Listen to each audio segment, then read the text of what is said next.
The Navy may have had its share of secret operations here on Treasure Island, but no better kept secret than what's going on that barge. It's out in the open for all to see, but no one wants to talk about it. From the office at Clipper Cove Marina. I don't know anything about it. I honestly don't. It's complete mystery to me. To the Treasure Island Development Authority, which gave us a no comment, as did the Coast Guard, the man at the Hangar 3 building next door to the barge, and so far, Google. There's been speculation that Google's building a water-based data center, but KPIX5 has learned that's not true. Well-placed sources tell us the barge and four-story structure are a floating marketing center for Google Glass, the wearable computer.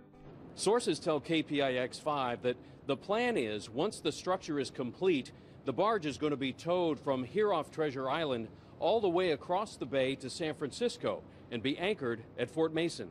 But as mysteriously as the barge and container structure began to appear months ago, several weeks ago, locals say work suddenly stopped.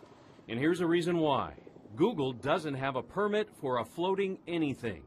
Today, the San Francisco Bay Conservation and Development Commission confirmed it has had several discussions with Google about hypothetical operations on the water. The executive director of BCDC tells me Google can build whatever it wants, but in order to use it, Google has to say what it's going to be used for. The BCDC says that as recently as this week, it told Google stop keeping it secret and specifically asked the tech giant what is the purpose of this vehicle. Here's the thing, Google may end up with a floating structure that it can't even use, because in order to get a permit, the company would have to prove that whatever is going to go on the water out there couldn't be done on land. The BCDC, already facing heat over the Warriors' plan to build an arena on San Francisco's waterfront, says the law is crystal clear in this case. The bay is not to be used for something that can be built on land.